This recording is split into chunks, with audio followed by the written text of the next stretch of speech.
오늘은 제6과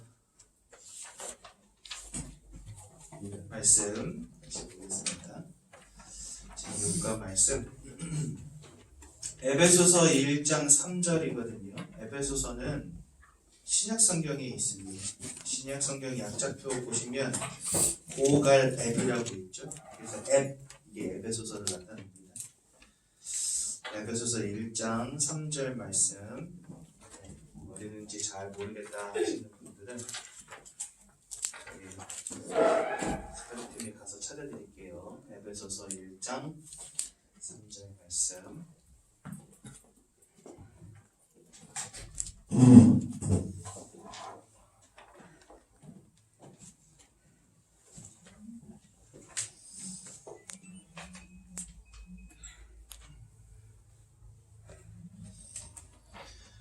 다 찾으셨나요? 에베소서 1장 3절 말씀 우리 한 목소리로 함께 보겠습니다. 시작!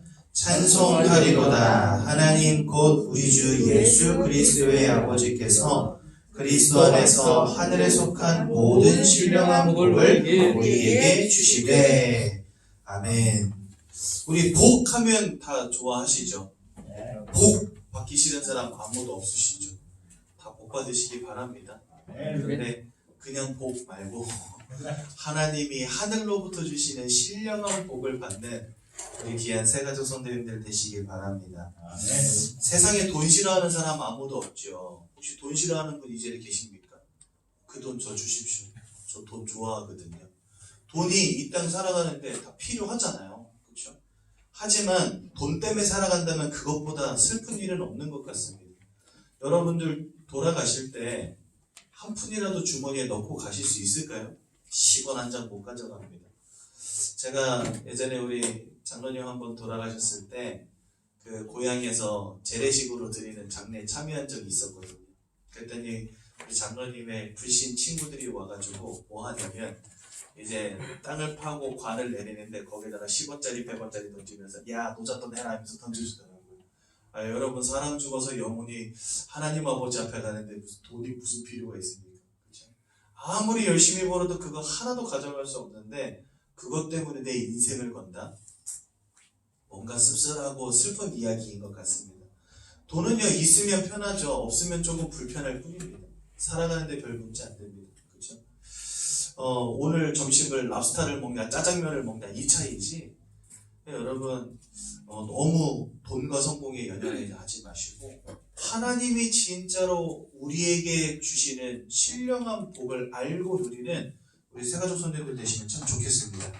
오늘 참 감사하게도 우리 3층에서 선포된 이번 주 강단 말씀과도 굉장히 연관되는 말씀이에요. 오늘 6과 내용이요. 그래서 잠시 서론에 좀 짚고 넘어가겠습니다. 누가복음 11장에는 뭐가 나오냐면 주님이 가르쳐주신 기도가 나옵니다. 그리고 10절에서 13절 부분이 이제 오늘 우리가 좀 집중해야 될 부분인데요. 거기에 보면 악한 자라 할지라도 자기 자식에게는 좋은 것을 줄 줄 알거든. 하물며 하늘에 계신 너희 아버지께서 구하는 자들에게 무엇을 주시지 않겠느냐 이렇게 말씀하십니다. 그러니까 악한 자라 할지라도 자식이라면 원하는 것, 좋은 것을 준다는 거예요. 하물며 하늘에 계신 너희 아버지께서 기도하고 구하는 자에게 이것을 주시지 않겠느냐 이렇게 써있는데 그 이것이 뭐냐? 바로 성령입니다. 그럼 여러분들 이렇게 생각하시죠? 뭐 겨우 성령? 차라리 돈을 주고 강남에 땅을 주지. 성령? 저도 처음에는요 성령 충만이고 내가 뭐하러 받지? 이게 진짜 필요한가 이런 생각 했었거든요. 왜냐하면 영적 사실이 이해가 안 되면 성령을 하나님이 우리에게 주신다는 그 말이 진짜 가치 없게 들리는 게 당연합니다. 근데 여러분 영적 사실을 안다면 성령을 우리에게 주신다는 말이 얼마나 충격되고 얼마나 축복된 말인지를 아실 수 있을 거예요. 지금부터 그 부분을 설명드릴 테니까 한번 잘 들어보십시오. 하나님이 우리를 하나님의 형상대로 영적 존재로 지으셨다 이렇게 말씀하셨죠. 그래서 우리는요 하나님과 함께하는 축복 속에 있었던 사람들입니다. 맞지요? 그런데 이것을 창세기 3장에 선악과를 따먹는 원죄 사건 때문에 이 모든 축복들을 옴팡 잃어버리게 됩니다. 그리고 그때부터 누구의 노예로 사로잡히게 되죠? 네. 요한일서 3장 8절에 뭐라고 되어 있냐? 죄를 짓는 자마다 마귀에게 속하여 있느니라 이렇게 되어 있거든요. 그러니까 하나님을 잃어버리고 난 다음부터 우리 인생은 사단 마귀에게 사로잡힌 인생이 된 겁니다. 성경은 이것을 뭐라고 표현해 놨냐? 이사야서 60장 1절에 보니까 어두움과 캄캄함이 온 땅과 만민을 덮었다 이렇게 되어 있습니다. 그러니까 하나님을 잃어버린 그 이후부터 모든 사람들의 인생을 그리고 온 땅을 사단이 흑암이 완전히 장악한 상태가 되어버린 거예요. 그러니까 사람들이 아무리 벌어도 아무리 열심히 살아도 최선을 다해도 행복과 만족과 기쁨을 찾을 수 없는 상태가 되어버린 거예요. 운명과 사주팔자라는 것에 딱 매여가지고 몸부림쳐도 헤어나올 수 없는 늪과 같은 것에 빠져버린 거예요. 이 모든 문제가 왜 시작됐다고요? 하나님과 함께 되는 축복을 잃어버렸기 때문에 시작된 겁니다. 그렇죠? 그렇다면 여러분 생각해 보십시오. 우리가 다시금 하나님이신 원래의 축복을 누리려면 어떤 상태로 돌아가야 돼요? 하나님과 함께하는 축복 가운데로 다시 돌아가야 됩니다. 근데 내 힘으로 갈 수 없잖아요. 그래서 하나님 누굴 보내주셨습니까? 그래서 예수 그리스도를 보내주신 겁니다. 내가 열심히 산다고 최선을 다한다고 내가 착하게 산다고 해결되어지는 문제가 아니기 때문에 하나님이 그리스도 구원자를 우리에게 보내주신 겁니다. 그래서요 창세기 3장 1절에 범죄하자마자 창세기 3장 15절에 여자의 후손을 보내사 사단의 머리를 뱀의 머리를 깨뜨려 버릴 것이다. 즉 너희들의 인생을 사로잡은 흑암의 권세를 끝내버리겠다. 하나님 약속하신 겁니다. 그리고 그 일이 실제 2000년 전에 벌어졌죠. 예수 그리스도가 이 땅에 오셔서 우리를 위해서 십자가에 못 박혀 돌아가심으로 우리를 흑암과 어두움과 사단의 권세로부터 완전히 해방시켜 주신 겁니다. 그리고 믿는 자들에게 하나님이 무엇을 주십니까? 고린도전서 3장 16절에 보니까 너희가 하나님의 성전인 것과 하나님의 성령이 너희 안에 거하시는 것을 알지 못하느냐? 이렇게 되어 있습니다. 즉 예수를 주로 믿고 그리스도로 시인하여 하나님의 자녀된 모든 사람들에게 하나님이 누굴 주시냐? 성령을 주시는 거예요. 그 여러분 보십시오. 이게 왜 축복인지 보십시오.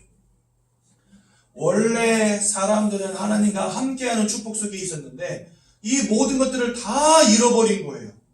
그렇죠? 이 하나님과 함께하는 축복을 잃어버린 거예요. 그래서 모든 사람들은 운명과 사주팔자 속에서 고난당하다가 지옥 불구덩이 속에 떨어질 수밖에 없는 심판 가운데 이미 던져진 겁니다. 그런데 그런 우리를 건져내사 하나님과 함께하던 원래 축복을 누리게 하셨는데 그 방법이 뭐냐? 하나님이 직접 우리 안에 영으로 들어와 계시는 거예요. 그러니까 성령이 우리 안에 들어오신다는 건 뭐냐면 우리에게 주셨던 원래의 축복을 회복하는 유일한 방법인 겁니다. 여러분 예수님이요 동정녀 마리아의 몸을 통해서 태어나셨죠. 죄 없는 몸으로. 그리고 그분은 십자가 위에서 우리를 위해서 죽음 당하셨습니다. 그렇죠? 그리고 그분은 부활하셨어요. 그리고 요 세 가지 일을 마치신 이후에 하신 일이 또 하나 있습니다. 그게 뭔지 아세요? 제자들이 보는 앞에서 하늘로 들려 올라가십니다. 즉 승천하십니다. 아니 주님 부활하셨으면 그냥 영원히 이 땅에 계시면서 우리와 같이 있으면 얼마나 좋아요. 그렇죠? 그럼 여러분 한번 생각해 보세요. 예수님이 여전히 이 땅에 육신을 입고 계신다고 한다면 여러분들 예수님 만나 구원받으려면 저 이스라엘 땅까지 날아가야 됩니다. 주님하고 함께 할 수 있는 사람은요 예수님 옆에 붙어있는 사람 하나밖에 없어요. 하나님이 모든 사람들과 성령으로 함께 하시는 방법은 뭐냐? 주님이 이 땅에 계시는 게 아니에요. 주님이 승천하시고 그 다음에 성령으로 각 사람 위에 임하시는 거예요. 그게 이 땅을 살아가는 모든 사람들과 하나님이 함께 하시는 방법입니다. 우리에게 원래 주셨던 이 축복을 회복하시는 방법이 뭐냐? 성령 충만함을 주시는 거라니까요. 여러분 아무리 돈 많이 벌어도 아무리 강남에 좋은 아파트 펜트하우스에 산다 할지라도 그 인생이 하나님과 함께하는 인생이 아니라면 그것처럼 불행한 인생이 없는 거예요. 어저께 제가 한 청년을 만나서 복음 전했습니다. 이 청년이요 인생에 많은 문제가 온 거예요. 근데 어디 가서 물어볼 데도 없고 친구한테 말해봐도 친구가 위로해주지 못하니까 답답한 마음을 가지고 있다가 여러분들 한국 사람들은 의뢰히 문제 터졌다 그러면 어디 찾아갑니까? 점집 찾아가잖아요. 그래서 이 아가씨도 점집을 찾아간 거예요. 점집을 찾아가가지고 물어본 겁니다. 그랬더니요, 뭐 점쟁이가 이것저것 이야기해주면서 자기 마음을 위로를 해준대. 너무 좋았다는 거예요. 그래서 부적도 하나 써왔대요. 그랬는데 그럼 문제가 끝나야 되잖아요. 더 큰 문제가 와버린 거예요. 그래서 이 사람이 그래 이번에는 지난번에 갔던 데 말고 더 용하다는 데 가봐야 되겠다 해서 간 거예요. 갔더니 그 무당이 그러는 자기한테 그랬대요. 혹시 점집에서 당신 신기 있다는 말 안 해요? 이렇게 돼버린 거예요. 그러니까 나한테서만 들었으면 다른 사람한테도 한번 확인해보라 이렇게 말하면서 다른 무당한테도 가서 물어보라. 당신 지금 신기 있다 이렇게 이야기를 했다는 거예요. 여러분 생각해보세요. 어떤 누가 신기 있어가지고 귀신을 몸에다가 받아서 무당돼서 살고 싶어요? 아무도 그런 사람 없잖아요. 그러니까 그 집을 나와서 당장 다른 데 가서 물어보고 싶은데 무서운 거예요. 거기도 신기 있다 그런가 봐. 그래가지고 용하다는 점집한 날을 전화를 해서 예약을 해놓은 거예요. 5월 첫째 주. 그러니까 이제 당장 다음 주에 갈 판이야. 그러던 와중에 저를 만난 거예요. 다음 주에 이제 또 다른 무당 만나러 가서 나 신기 있는 거 맞냐 물어보려고 이제 가려던 찰나에 저 만나서 어저께 한 2시간 동안 복음 듣고 예수 영접하고 갔거든요. 펑펑 울면서 예수 영접하더라고요. 어느 날 이런 문제가 온다니까요. 인생이에요. 그냥 평범하게 직장생활하고 평범하게 살아온 사람이에요. 그런데 어느 날 갑자기 이런 영적인 문제가 막 오는 거예요.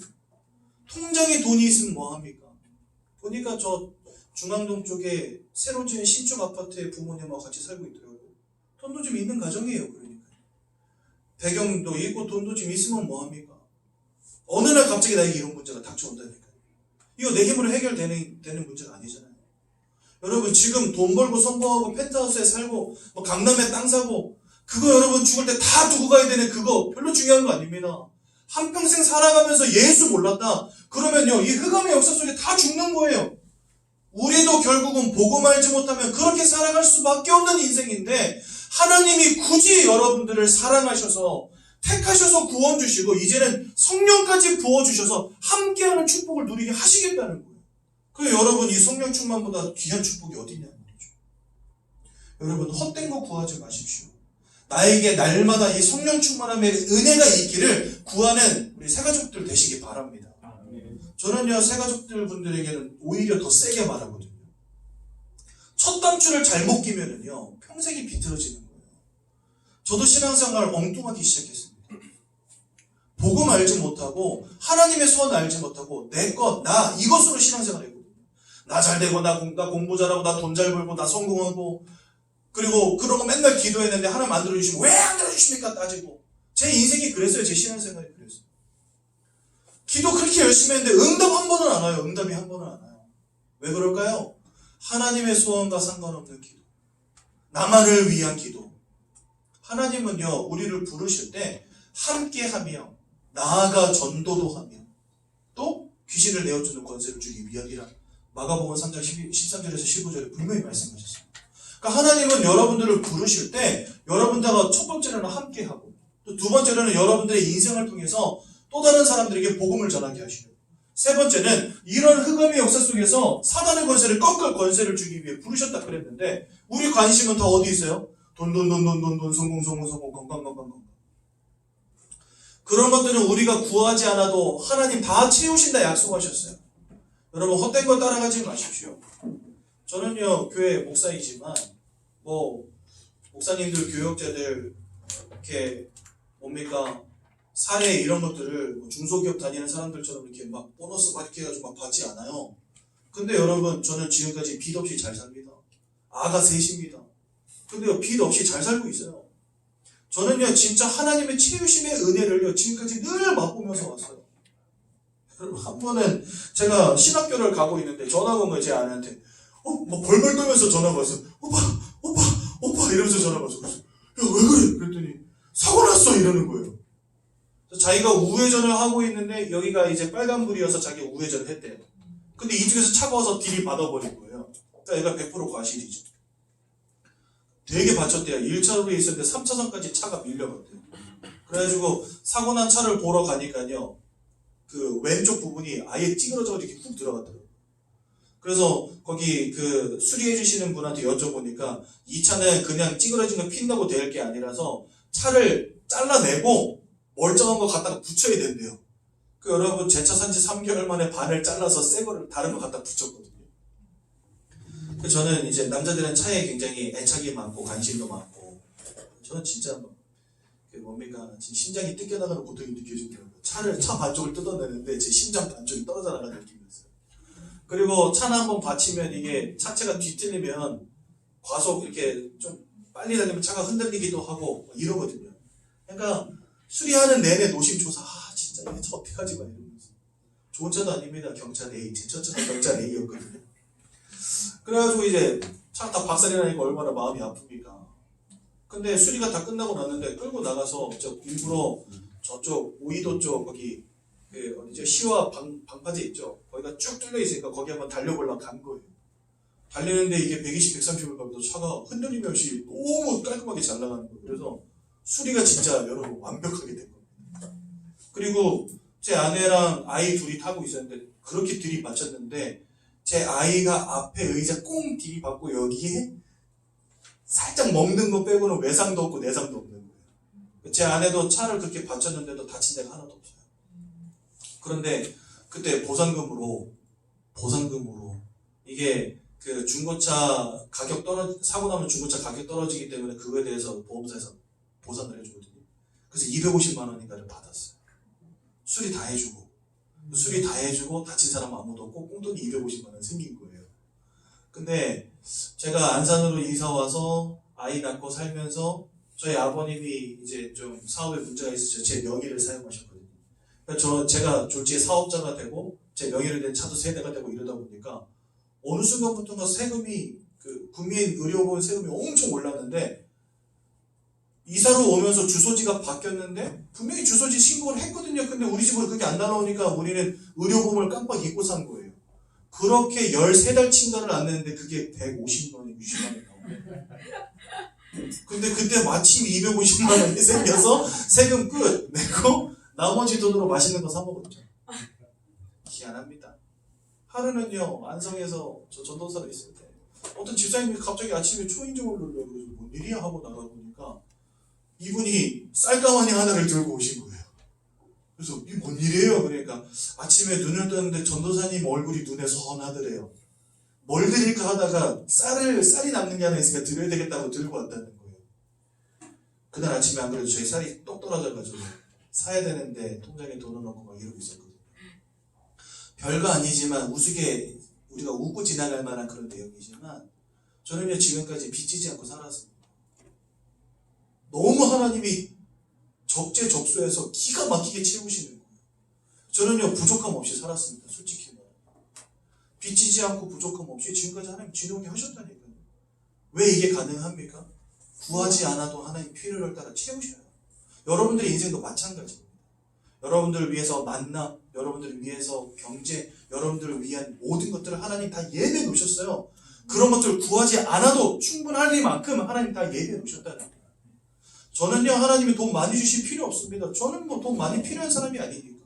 하지만 여러분들 가운데는요 교회를 세울 사람도 있고 여러분들 가운데는요 사업을 통해서 목회자와 후대를 살릴 사람들도 분명히 있습니다. 그런 분들은 하나님 그냥 두시겠습니까?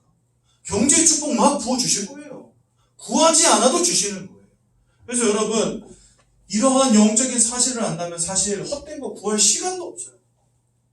저는요 이와 같은 영적 상태 속에 빠져서 지금도 방황하며 죽어가는 영혼들을 살릴 영적인 힘을 달라고 구하기도 벅차요. 맨날 어제 만났던 그 청년과 같은 사람들을 맨날 만나고 맨날 복음 줘야 되거든요. 그분들의 이야기를 들어야 되고 그분들에게 복음을 전해줘야 돼요. 하나님 돈 주세요 할 시간도 없어요. 여러분 진짜 영적 사실을 아시고 헛된 것을 구하는 인생이 아니라 하나님 주신 최고의 축복을 구하시기 바랍니다. 흑암 가득한 이 세상 속에서 주의 성령이 함께 하신다? 이거보다 축복은 없다는 것을 우리 새가족분들은 꼭 기억하셔야 돼요. 그래서 여러분 오늘부터 하나님 나에게 성령 충만 주세요. 근데 이 성령 충만함을 누리는 세 가지 방법을 오늘 말씀하셨거든요. 바로 뭐냐? 예배입니다. 여러분 오늘 예배의 자리에 오신 거 축하드립니다. 진짜 축하드립니다. 여러분 예배 드려야 돼요. 예배 드릴 때 왜 우리 예배 드려야 됩니까? 예배 드릴 때 우리를 살리신 그리스도가 선포되어집니다. 그리스도의 복음을 들을 때 성령 충만함이 임합니다. 또 기도하셔야 됩니다. 그냥 세상 사람들이 원하는 그런 기도, 돈 주세요, 성공하게 해주세요, 건강하게 해주세요, 그런 기도가 아니라 진짜 성령 충만함을 구하는 기도, 오늘부터 시작하셔야 됩니다. 나에게 성령 충만함이 임하셔서 내 생각과 마음을 치유하시고 내 육신과 삶을 치유하시고 우리 가정과 가문을 살려주시고 내 주변에 있는 모든 사람들에게 이 복음 전할 수 있도록 나에게 힘을 주옵소서 기도하는 겁니다. 또 세 번째는 전도. 하나님께서 주의 말씀을 증거하는 자들에게는요 성령 충만함으로 함께 하십니다. 더 힘을 주십니다. 마음껏 담대하게 복음 전할 수 있도록. 그 여러분 예배와 기도와 전도 이 세 가지를 통해서 우리는 성령 충만함을 누릴 수 있는 거예요. 그렇죠?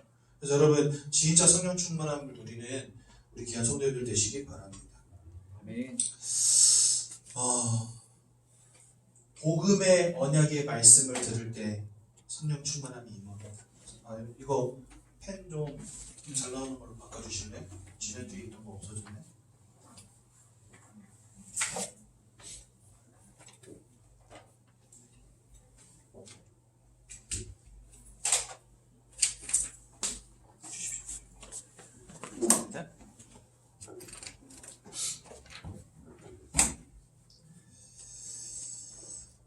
하나님께서 천지를 창조하셨다고 창세기 1장 1절에 보면 나와 있습니다.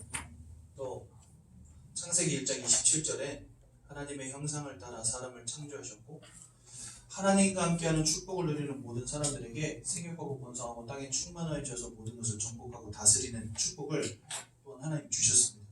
그러니까 이 땅의 모든 만물들을 하나님은 사람 한 존재를 위해서 창조하신 거죠. 하나님의 형상을 따라 창조되었다는 말은 우리가 다른 피조물과 다른 영적 존재라는 것입니다. 사람을 땅의 흙으로 모양을 빚으신 후에 그 코에 생기를 불어넣었다 이렇게 되어 있는데 창세기 3장 19절입니까? 거기에 보면은 아담에게 모든 동물들을 이끌어 오십니다. 어떻게 이름을 짓나 보시려고 이끌어 오셨다 이렇게 되어 있어요. 그래서 아담이 이 땅에 사는 모든 동물들의 이름을 지었거든요. 근데 여러분 생각해 보세요. 저는 아이들 3명 이름 짓는데도 머리가 뽀개질 것 같더라고요. 은서, 은지, 은율 이렇게 지었거든요. 그래서 새 녀석 한 번에 부를 때 홍은, 서지율 이렇게 불러요. 새 놈이니까. 근데 이 3명 이름 짓는 것도 머리가 뽀개질 뻔했는데 아담은 온 땅 동물들의 모든 이름을 다 지었대요. 그만큼 하나님이 뛰어나고 훌륭하고 멋진 존재로 사람을 지으셨다는 거죠. 그런데 특히나 다 흙으로 이 땅의 모든 피조물들을 지으셨지만 사람에게만 그 코에 생기를 불어넣어서 살아있는 영, 즉 영적 존재를 지으셨다고 되어 있습니다. 그래서 사람은 영적 행위를 하는 유일한 존재고요. 또 두 번째로 이 땅을 창조하신 하나님을 닮았기 때문에 창조의 행위를 하는 유일한 존재입니다. 그러니까 하나님은 우리를 이렇게 특별한 존재로 만드셨죠. 그 이유가 무엇입니까? 우리는 이것을 창조의 원리라고 합니다. 하나님은 처음에 이 땅을 지으실 때 한 가지 원리를 따라 지으셨어요. 그게 뭐냐면 모든 피조물들에게 절대적인 원리를 하나씩 주신 겁니다. 예를 들자면 물고기는 물을 떠나서는 살 수 없도록 만드셨어요. 나무는 땅을 떠나서는 살 수 없도록 만드셨습니다. 새는 저 하늘을 날아다녀야지만 살 수 있는 존재로 만드신 겁니다. 물 밖에 나와 있는 물고기를 보면요, 아이고 쟤는 죽었구나 싶죠. 물을 떠난 물고기는 살 수 없고 나무에서 뿌리 뽑힌 땅에서 뿌리 뽑힌 나무는 살 수 없고 날개 꺾인 새는 더 이상 살 수 없는 존재인 것입니다. 즉 이것이 절대적이라는 것이죠. 그럼 여러분 사람에게 무엇이 절대적이겠습니까? 뭐 여러분들 돈, 건강, 뭐 사랑 다 중요하게 여기시잖아요. 근데 그게 있으면 참 좋은 것이지만 없다고 해서 우리가 죽을 일은 아니라는 거죠.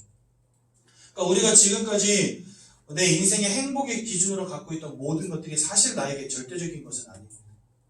저에게 만약에 돈이 절대적이었다. 그러면 저 이렇게 목사 안 하고 있죠. 제가 자랑할 것도 아니고 부끄러운 말이지만 외국에서 오래 살았기 때문에 영어 좀 하거든요. 제가 사실은요 목사 안 하고 학원이나 과외 이런 데 뛰어들면 한 달에 300, 400벌 자신 있습니다. 솔직히. 왜냐면 외국에서 제가 했던 일이 통번역이었거든요. 전 동시 통역을 했기 때문에 5년 넘게 했기 때문에 I know how to speak English. 잘합니다. 여러분 제가 만약에 목사 때려치고 학원에 갔다 돈 많이 만질 수 있을 것 같아요. 솔직히 말하면. 그리고 뭐 이렇게 자바 코딩이라든지 이런 프로그램 쪽에도 굉장히 관심이 많기 때문에 요즘 그거 굉장히 각광받거든요. 저 할 거 많은데 사실 그런 거 안 합니다. 왜 안 하냐? 돈 버는 게 내 인생의 목적이 아니기 때문에. 물론 여러분 그냥 제 생각일 뿐이에요. 나가서 한번 또 부딪혀보면 돈 버는 게 녹록지 않을 수도 있어요. 다시 아이고 저 좀 목사도 써주세요 하고 돌아올 수도 있어요. 근데 제가 생각해 볼 때 충분히 돈 벌을 만해요. 할 수 있을 것 같아요. 그러니까 제가 지금 한국에 아예 살려고 돌아온 지 지금 14년 됐거든요. 근데 한 5년 전까지만 해도 저한테 통역해달라고 연락 오는 사람이 굉장히 많았었어요. 그래가지고 여기 뭐 한국에서 열리는 세미나 이런 데서 와서 통역해달라고 부탁하시는 분들 굉장히 많았었는데 그런데 가면 하루 일당 뭐 20만원, 30만원씩 받습니다. 3, 4일만 해도 100만원 벌거든요.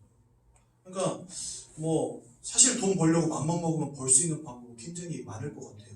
제가 볼 때. 제가 저를 볼 때. 근데 그런데 별로 관심 없습니다. 왜냐면 돈이 저에게 그렇게 막 되게 가치 있게 보이지 않기 때문에. 어떤 사람은요, 돈 때문에 생명을 걸기도 합니다. 오늘 아침에 뉴스 보니까 신동주, 신동빈, 누군지 아시죠? 신격호 롯데 회장 아들내미들이잖아요. 근데 아버지가 좀 잘못하셨어. 동생을 회장에다 놓고 형님을 부회장에다 놨는데 부회장 자리에서도 잘렸더라고요, 보니까. 그게 지금 두 사람이에요. 롯데그룹을 두고 지금 법정 싸움하고 있습니다. 얼마나 꼴불견입니까? 솔직히 말하면. 형제가 돈 때문에 싸우고 있는 거잖아요. 여러분, 어떤 사람들은 돈 때문에 생명을 겁니다. 근데 어떤 사람은 돈이 그렇게 중요하지 않습니다. 즉 이게 절대적이지 않다는 거예요. 어떤 사람은 사랑 없으면 목매입니다. 하지만 어떤 사람은 독신으로 산다고 말합니다. 그게 뭐냐? 사랑도 절대적이지 않다는 겁니다. 여러분, 사람에게 진짜 절대적인 건 뭘까요? 사람에게 절대적인 건 뭘까요? 우리는 인정하기 싫을 수도 있습니다. 또 그거는 우리만의 이야기라고 말할 수도 있습니다. 하지만 성경은 하나님과 함께할 때만 살 수 있는 존재로 사람을 만드셨대요. 그래서 우리를 하나님의 형상을 따라 영적 행위라는 유일한 영적 존재로 하나님 특별하게 지으신 겁니다.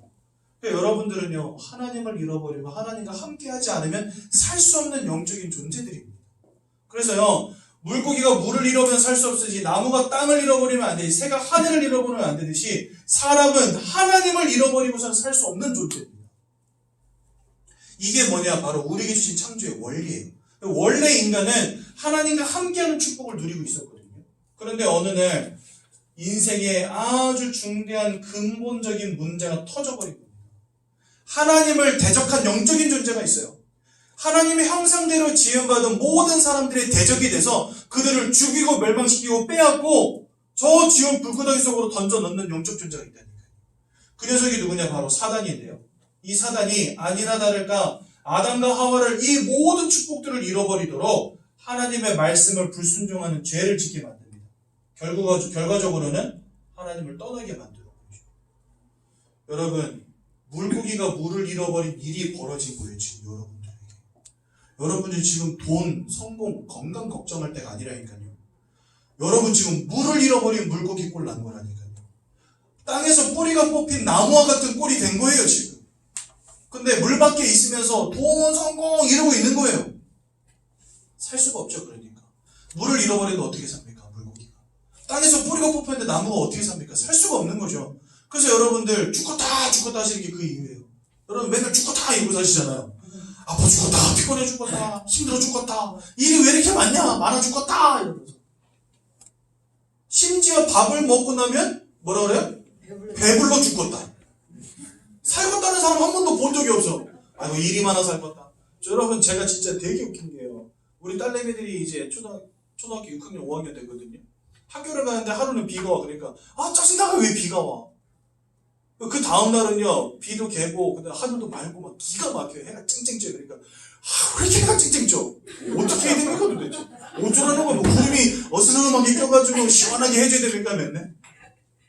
그러니까 보니까요 사람들이요 그냥 인생 자체가 불평이고 불만이고 감사가 없어. 기쁨이 없고 살겠다는 놈을 본 적이 없어요. 맨날 죽겠다.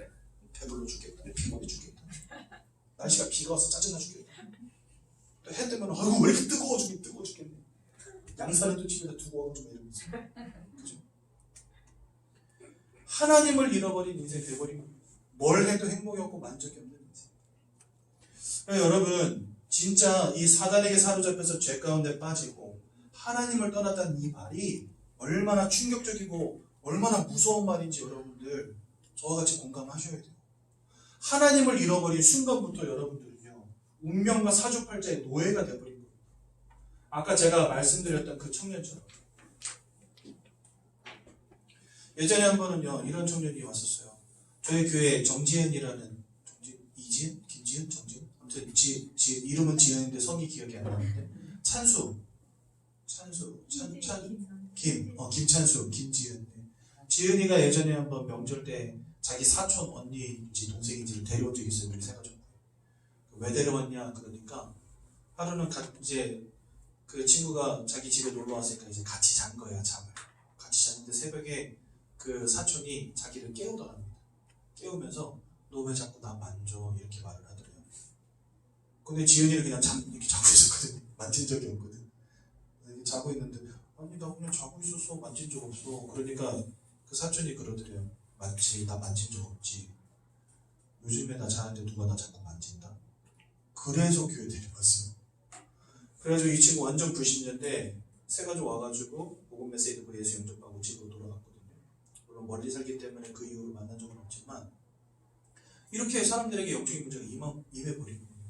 내 의지와 내 노력과 상관이 없이 내가 실력이 있냐 없냐 성공했냐 못했냐 이거가 상관이 없이 내가 뭐 성품이 좋냐 나쁘냐 이것과 상관이 없이 운명과 사주팔자 속에서 내가 원치 않는 영적인 문제가 막 임하는 인생이 된 거예요. 언제부터요? 하나님 잃어버린 순간부터. 그래서 요한복음 8장 44절에 보니까 너희는 너희 아비 마귀에게서 났으니 영어로는요 빌럼2라고 되어 있어요. 속해 있다 이렇게 되어 있어요. 하나님을 잃어버린 순간부터 우리는 사단 마귀에게 속한 인생이 되어버린 거예요. 안타깝지만. 그리고 이 속에서 너 그 아비가 행하고자 하는 대로 너희도 행하고자 하느니라. 그 아비가 원하는 대로 너희도 행하고자 하느니라. 그게 뭐냐? 바로 우상 숭배입니다. 깎아놓고 빌고 차려놓고 빌고 그렇죠? 예전에 우리 장로님 한 분이 여기 지금 우리 아영이 와 있는데 아영이 아버님께서 저쪽 화성 남양 이쪽에 공장을 새로 지으셨어요. 그래서 저희 담임 목사님 모시고 거기 간 겁니다. 갔더니 이제 장로님께서 그 주변에 있는 다른 사람들 다 와서 식사하라고 식사 대접을 한 거예요. 그랬더니 주변에 있는 주변에서 일하는 많은 사람들이 이제 우리 장로님 공장에 오셔가지고 식사하려고 들어오는데 들어오는 사람마다 한 명도 빠짐없이 다 뭐라고 하고 들어오는지 아세요? 이렇게 휙 들어보면서 근데 여기는 왜 돼지가 없어? 이러면서 들어요. 그게 무슨 소리예요? 돼지가 없어 그 말이? 왜 고사 안 지내냐 이거. 그냥 고사 지내는 게 너무나 당연한 거예요. 근데 우리 장로님 고사 지낼 필요 있습니까? 운명과 사주팔자에서 해방된 하나님의 자녀인데 하나님께서 역사하시는 곳인데 우상 숭배할 필요 있습니까? 없잖아요. 우리는 거기서 예배드렸죠. 찬양하고 예배하고 기도하고 밥 맛있게 먹고 왔습니다. 하나님이 장로님 사업 얼마나 축복하시는지 장로님 굉장히 축복 누리고 계십니다. 우상 숭배할 이유가 뭐가 있습니까? 하나님이 함께 하십니다. 그런데 하나님을 떠나서 사단에게 사로잡힌 인생, 그 인생은요 귀신은 그냥 두지 않습니다. 차려놓고 빌게 하고 깎아놓고 빌게 하고 절하게 만들고 귀신 섬기게 만들어 버립니다. 그래서 고린도전서 10장 20절에 뭐라고 말씀하시냐? 대적 이방인들이 하는 제사는 귀신과 교제하는 것이고 귀신과 교제하는 것이고 나는 너희가 귀신과 교제하는 자 되기를 원치 아니하노라 말씀하십니다. 그러니까 사단 마귀에게 붙잡힌 채 사단 마귀를 따르는 졸개들 귀신의 무리들을 섬기는 인생으로 전락해버리고 만 거예요 우리 인생. 근데 불신자들은요 이거 안 했다간 큰일 납니다. 다리몽댕이 절단 납니다 진짜. 그러니까 울며 겨자 먹기로 우리 며느리들 다 아시잖아요. 제사상 차릴 때마다 쪼그리고 앉아가지고 전 뒤지는 거 얼마나 힘듭니까? 근데 그 짓을 매년 해야 돼요. 왜냐 그거 안 하면 다리몽댕이 작살 나니까. 그러니까 사단에게 붙잡힌 인생, 우상 숭배하며 살아가는 인생 된 겁니다. 돼지머리 살 받아놓고 빌어야 되고요. 무당 불러다가 푸덕거리 해야 되고요. 부적 갖다 붙여야 되고요. 이거 안 하면 살 수 없는 인생이 된 겁니다. 그러니까 여러분 우리가 하나님을 잃어버리고 사단 마귀에게 붙잡혔다 이게 진짜 끔찍한 일이에요. 영적인 사실을 보고 나와 세상을 볼 수 있어야 된다는 거예요. 그러니 이와 같이 사단이 역사하고 귀신이 역사하는 인생, 특히나 요한복음 10장 10절에 보니까 그는 도적이라고 그랬는데 도적이 자꾸만 들락날락하고 거짓말쟁이가 들락날락하고 살인마, 사기꾼이 들락날락 하는데 여러분들의 가정과 가문과 여러분들의 마음과 생각과 삶과 육신이 운전할 수 있겠습니까? 다 무너뜨리는 거예요. 다 해집어 놓는 거예요. 다 박살내는 거예요. 이상하게 나는 열심히 산 지밖에 없는데 만족이 없고 자꾸만 실패가 오고 인생이요 그 마음과 생각이 평안한 날이 없는 거죠. 사실은 늘 두려워야 되고 늘 떨려야 되고 늘 힘들어야 되고 만족이 없고 기쁨이 없고 감사가 없고 행복이 없고 술을 마시지 않으면 안 되는 인생, 약을 먹지 않으면 안 되는 인생, 마약하지 않으면 안 되는 인생, 그런 인생으로 전락해 버리는 겁니다. 그러니 이런 것들이 계속 지속되면요 그게 우울증 되는 것이고요 그게 정신분열 되는 것이고 여러분 정신분열이 결국 심각한 정신 문제로 오는 거죠. 많은 사람들이 지금 정신이 무너진 시대, 삶이 무너진 시대가 됐습니다. 약을 먹지 않으면 안 되는 시대가 됐습니다. 정신병은 꽉 찼습니다, 여러분. 그만큼 심각한 사람들이 많다는 거예요. 그러니 그 삶과 육신은 어떻겠습니까? 다 무너질 수밖에요. 원치 않는 실패가 계속돼서 오고, 원치 않는 질병, 원치 않는 사건, 원치 않는 사고가 지속됩니다. 여러분 여기서 질문하실 수 있겠죠. 그러면 예수 믿는 사람들은 실패, 사고, 사건 이런 거 없습니까? 있죠. 왜 없습니까? 육신을 가지고 살아가는 동안에 여러분들 질병에 시달릴 수도 있습니다. 문제는 뭐냐? 내가 한평생 사고 없이 사건 없이 형통하게 잘 사느냐 그게 문제가 아니라는 거예요. 여러분들이 아무리 아무런 사건 사고 없이 질병 없이 한평생 형통하게 잘 살고 돈도 많이 벌었다. 그런데 예수를 몰랐다면 그 끝은 심판으로 끝나는 겁니다. 여러분들 지금 내가 좀 성공했다 못했다 좀 건강이 좋다 안 좋다 그게 중요한 게 아니라니까요. 하나님을 잃어버린 인생으로부터 빠져나오셔야 된다는 겁니다. 여러분들 문제는 경제 문제가 아니에요. 여러분들 문제는 건강 문제가 아니에요. 여러분들의 문제는 하나님을 잃어버린 문제입니다. 영적인 사실을 보셔야 된다는 거예요. 삶과 육신이 이렇게 무너지고 마음과 생각이 무너지고 우상 숭배할 수밖에 없는 인생, 운명과 사주팔자에 빠져 살아갈 수밖에 없는 인생으로 살다가 나중에는 지옥으로 던져지는 인생으로 살 거냐, 아니면 이것과 상관이 없이 하나님의 자녀로 이 땅 가운데 살아가다가 천국의 축복을 누릴 거냐, 이걸 말씀드립니다. 히브리서 9장 27절에 보니까 죽음 이후에 심판이 있다라고 말씀하십니다. 그리고 여기 아까 제가 말씀드린 거 조금만 더 말씀드리죠. 우리는 실패와 사건과 문제가 온다 할지라도 괜찮습니다. 왜 괜찮으냐면요, 그것조차도 하나님의 계획과 하나님의 인도하심 속에 있기 때문에. 저도요 많은 문제 겪었습니다. 저는 교회를 중학교 1학년 때 다녔거든요. 근데 대학교 1학년 때 인생에 중대한 문제가 왔어요. 게임 중독에 빠져버린 거예요. 그래서 8년이라는 시간을요 성도의 집 빼앗겼습니다. 진짜 잠도 안 자고 게임하고 밥도 안 먹고 게임하고 학교도 안 가고 게임하고. 그래서 여러분 저는 대학에서 퇴학을 당했어요. 중앙대학교에서 퇴학당했어요. 게임하다가. 거기 아무튼 저는 지금까지 대학에서 퇴학당했다는 사람 본 적이 없어요. 자퇴한 사람 몇 번 봐서도 타의에 의해서 잘린 사람은 한 번도 본 적이 없어요. 제가 아는 사람 중에 대학에서 퇴학당한 예는 제가 전무해요. 물론 저 말고도 퇴학당한 사람들이 있겠죠. 근데 제 주변에는 적어도 없더라고요. 제가 이런 얘기하면 제 이야기를 듣는 사람들도 보통 반응이 똑같았어요. 대학에서도 퇴학을 당하긴 해요. 이러면서. 저는 대학에서 퇴학당했거든요. 그러니까 이런 심각한 영적인 문제가 나도 모르게 오는 겁니다. 어느 날 나도 모르게 갑자기. 그러니까 여러분 사람이요 그럴 수 있어요. 그런데요 하나님의 자녀가 되었다는 거, 이거는요 그 무엇도 막을 수 없고 취소할 수 없고 빼앗아갈 수 없는 축복이라는 거예요. 제가 비록 그 게임 중독이라고 하는 문제 속에 있었지만 결국 그것 때문에 목회의 길을 가게 되고 복음이 뭔지를 깨닫게 됐어요. 그러니까 하나님은 저를 그냥 교회 다니는 사람이 아니라 복음이 무엇인지를 알고 다른 사람을 살리는 전도자가 되길 원하셨던 거예요. 그것 때문에 저를 인생의 밑바닥을 경험하게 하신 거예요. 내 힘으로 해결되어지지 않는 문제 속에서 무너지고 깨지고 박살나게 하신 거예요. 그리고 그 속에서 진짜 참된 가치가 복음이구나라는 걸 깨닫게 하신 거죠. 그래서 저는요 사실 복음 처음에 딱 듣고는 하나님 막 원망했었어요. 하나님 차라리 그 8년이라는 시간이 없고 그냥 이거 깨닫게 해주셨으면 얼마나 감사했을까요? 근데 저에게 왜 그 8년이라는 시간을 주셨습니까? 막 엄청 원망했거든요. 근데 생각해보니까 그런 과정이 없었다라면 나에게 복음이 이렇게 절절하게 가슴으로 부딪혀 왔을까? 이런 생각 해봐요. 아마도 그냥 교회 다니는 사람으로 평생 살았겠죠. 저는요, 그 8년이라는 시간이 나에게 약이 됐다 봅니다. 그러니까 하나님이 나를 위해서 약을 쳐주신 거죠, 8년. 그리고 평생을 전도자로 살아갈 수 있게 저를 인도해 주신 거죠. 그래서 예전에는 그 8년이 너무 싫었지만 지금은 그 8년이 너무 감사하고. 그래서 저는 부끄러워하지 않습니다. 대학에서 퇴학당한 거 어제 그 친구에게도 말해줬어요. 나 이런 실패 속에 있었는데 그게 결국은 복음을 깨닫는 기회가 됐다면서 말해줬어요. 마찬가지입니다, 여러분. 예수 믿는 사람도 육신의 질병이라든지 삶의 문제라든지 이런 거 올 수 있습니다. 근데 그것이 여러분들에게 문제되지 않는다는 겁니다. 불신자들에게 이게 한번 와버리면 삶이 막 손들이째 무너지고 더 이상 회복되지 못할 만큼 실패 속으로 들어가거든요. 왜냐하면 모든 것을 빼앗는 자가 빼앗은 것이고 더 빼앗기 때문에 점점 무너지는 겁니다.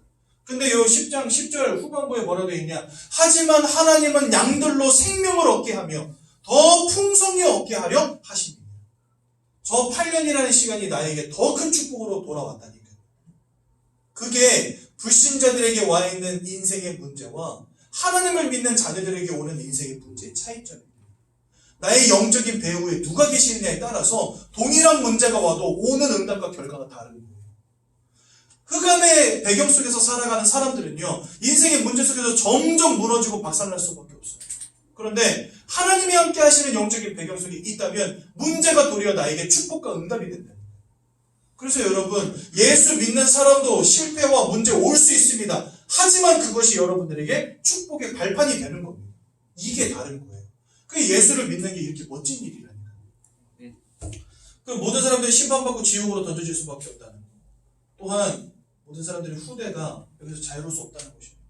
모든 사람이 죄를 범하였다 돼 있기 때문에 한 명의 예외도 없는 거예요.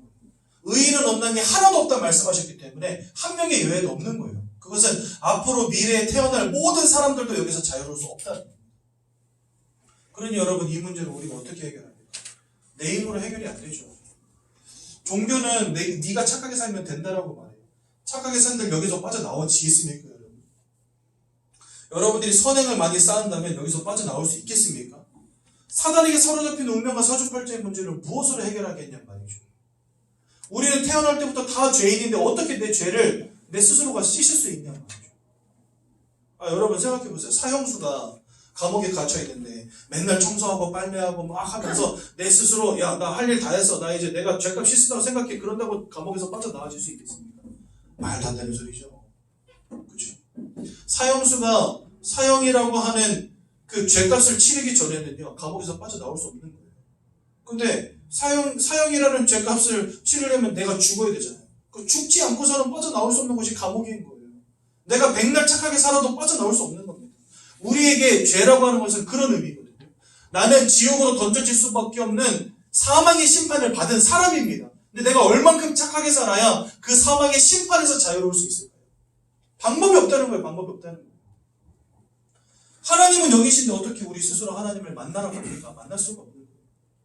그러니 여러분, 이 세 가지 인생의 근본의 문제는 세상의 방법, 나의 방법, 모든 것을 다 동원해도 절대로 해결 불가능한 문제라는 것입니다.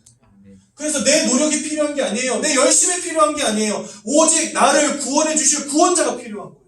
그래서 하나님은 창세기 3장 15절에 여자의 후손을 보내시겠다고 약속하신 겁니다. 내 힘으로 안 되니까 내가 직접 너희에게 구원자를 보내줄게 하신 거예요. 그분이 바로 누구십니까? 네, 그분이 예수님이십니다.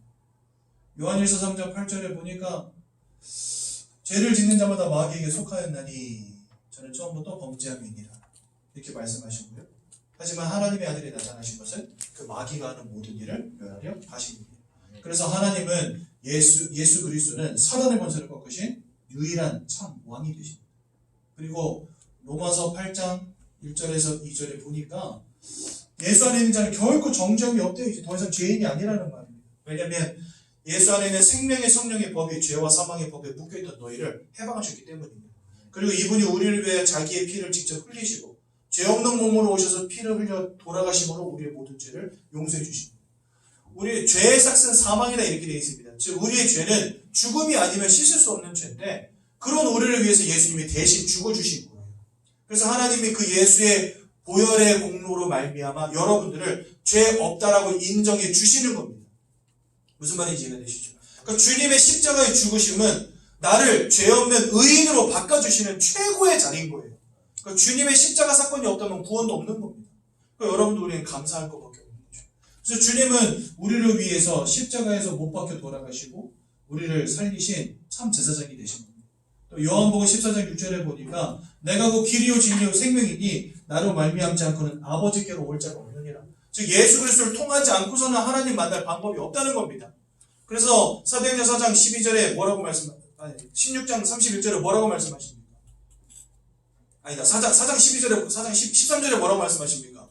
천하 인간의 다른 구원 얻을 만한 이름을 주신 적이 없다 이렇게 말씀하시죠. 그렇죠? 맞습니다. 예수 외에는 구원 얻을 만한 다른 이름이 없는 겁니다. 하나님을 만날 다른 이름이 없는 겁니다. 그래서 그분은요 하나님을 만나는 유일한 길, 참 선지자가 되십니다. 이분이 2000년 전에 이 땅에 인간의 몸을 입고 오셨어요. 그리고 모든 고난과 모든 고통을 당하시고 십자가에서 우리를 위해서 보혈을 흘려주시고 또 죽임 당하심으로 우리에게 영원한 생명을 허락하신 겁니다. 또 죄와 사망의 권세를 이기시고 하나님이시라는 증거로 부활하신 것입니다. 우리는 이 예수님을 누구라고 부릅니까? 바로 그리스도. 네. 이 예수님이 바로 그리스도십니다. 예수 그리스도 하잖아요. 그 그리스도의 의미가 바로 이것입니다. 그리스도가 기름 부음 받은 자라는 뜻을 갖고 있거든요. 근데 구약 성경에서 기름 부음 받은 사람들이 세 종류입니다. 왕, 선지자, 제사장. 그러니까 하나님이 왜 계속해서 왕과 선지자, 제사장을 세우셨냐? 오실 메시아를 그들을 통해 보여주신 거예요. 만물을 다스리는 왕이시고 그분은 또한 제사를 통해서 우리의 죄 문제를 해결해 주시는 분이시고 또한 하나님을 만나는 길을 말씀을 통해서 선포하시는 선지자처럼 하나님 만나는 길을 여시는 분이라는 거예요. 그래서 그런데 특징은 왕이 제사장 될 수 없고 제사장이 선지자 될 수 없습니다. 왜냐면은요 왕이면서 제사장이면서 선지자이신 분은 그리스도 딱 한 분밖에 없어요. 그래서 왕이 절대 제사장 될 수 없어요. 구약에서 사울 왕이 하나님 아버지 앞에 저주받고 왕위에서 내려오게 된 계기가 뭔지 아십니까? 전쟁 치르러 나가야 되는데 사무엘 제사장이 와서 같이 예배 드린 후에 나가야 되거든요. 근데 기다려도 사무엘이 안 오는 거예요. 그러니까 사울 왕이 뚜껑이 열려버린 거죠. 아이씨 왜 안 와? 이래가지고 야 그냥 예배하자 그래서 지가 예배 드려버렸어요. 왕이 제사장 될 수 없고 제사장이 선지자 될 수 없어요. 오직 하나님만 왕이면서 제사장이면서 선지자이실 수 있거든요. 그러니까 지가 그리스도처럼 행한 거예요. 사울이 한마디로 말하면 지가 구원자처럼 행한 거예요. 그러니까 하나님이 벌하실 수밖에 없죠. 그래서 사울이 그때 이후로 보좌와 그의 나라를 잃어버렸다 이렇게 되어 있습니다. 그리고 그 뒤를 누가 이었죠? 하나님의 소원을 아는 다윗 왕이 올라온 거다. 그러니까 사울 왕이 잘린 이유가 뭐냐? 왕이면서 제사장 역할까지 하려다가 잘린 거예요. 오직 그리스도만 왕과 제사장과 선지자의 역할을 단번에 영원히 감당하셔서 우리를 구원하신 그리스도가 되시는 겁니다. 구원자가 되시는 겁니다. 그래서 예수만이 그리스도가 되십니다. 지금까지 어떤 누구도 우리를 위해서 죽어주지 않았어요. 더 중요한 건 죄 없는 몸으로 태어난 사람은 예수님 외에는 없습니다. 그리고 사망의 권세를 이기셨다는 증거로 부활하신 분도 예수님밖에 없습니다. 그래서 예수님은 유일한 구원자가 되시는 것입니다. 그분을 믿고 마음에 영접할 때 하나님의 자녀가 되는 것이고 오늘 육과 성도의 7가지 축복이 그 모든 사람들에게 주어지는 것입니다. 잠깐 내용 점검 한번 살펴보고 그 다음에 영접 기도하도록 하겠습니다. 첫 번째로 하나님의 자녀가 되는 사람들에게 성령이 내주하시고 그래서요 고린도전서 3장 16절에 너희가 하나님의 성전이며 너희 안에 하나님의 성령이 함께 하신다 말씀하십니다. 또 이사야서 7장 14절에 처녀가 잉타의 아들을 낳을 것이요 그게 누굽니까? 바로 예수님이십니다. 그 예수의 이름을 임마누엘이라 하라 이렇게 되어 있는데 임마누엘의 뜻이 하나님이 우리와 함께 하신다는 뜻입니다. 즉 원래 주신 축복 하나님과 함께하는 축복을 회복하는 방법이 하나님이 우리와 함께 해주시는 거예요. 그리고 이 성령의 내주는요 곧 구원을 의미하고 인생의 최고 축복인 것입니다. 근데 이 축복을 예수를 믿는 자들에게 다 부어주신다. 이 축복이 없는 자들은 지금 이 속에 있거든요. 운명과 사주팔자에 사로잡혀서 흑암과 어두운 가운데 살아가며 내가 왜 고통당하고 왜 원치 않는 문제가 오는지 알지 못한 채 그저 그게 인생이라니 체념하며 살아가는 인생인데 그런 우리를 하나님 구원 주셔서 하나님이 함께 하시는 인생이 되었다는 거죠. 그러면서 그 성령님이 우리 인생을 인도해 주신다 말씀하십니다. 주신 말씀을 가르치시고 또 생각나게 하시고 우리 안에 평안을 주신다라고 말씀하시고요. 단순히 인도하시는 것뿐만이 아니라 우리가 기도할 때 응답하십니다. 하나님의 자녀만 예수 이름으로 기도할 수 있고요. 또 하나님의 자녀만 하나님의 응답을 받을 수 있습니다. 그러니까 여러분들이 예수를 믿고 하나님의 자녀된 순간부터 예수 이름으로 기도하면 응답받을 자격이 생기는 거예요. 그렇죠? 여러분도 어디 뭐 회원권이 생겼다 그러면 그 회원으로서 그곳에 있는 모든 것들을 이용할 권리가 생기는 거잖아요.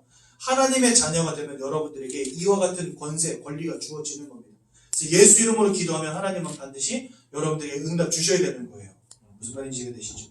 또한 성도의 권세를 주십니다. 하나님이 함께 하시고 예수가 함께 하시기 때문에 귀신과 흑암의 세력은 꺾일 수밖에 없죠. 그래서 여러분 귀신은 물러가라 한다고 물러가는 게 아닙니다. 내가 예수와 함께하는 축복 속에 있다면 흑암의 권세가 여러분들을 어찌할 수 없게 되는 것입니다. 이게 영적 사실이에요. 귀신아 물러가라 물러가라 이게 중요한 게 아니에요. 그렇게 하지 않아도 하나님이 함께 하시는 인생은 더 이상 흑암이 어쩔 수 없는 인생이 되는 겁니다. 그 여러분 성령이 내 안에 함께 하시는 게 얼마나 큰 축복인지 아시겠죠?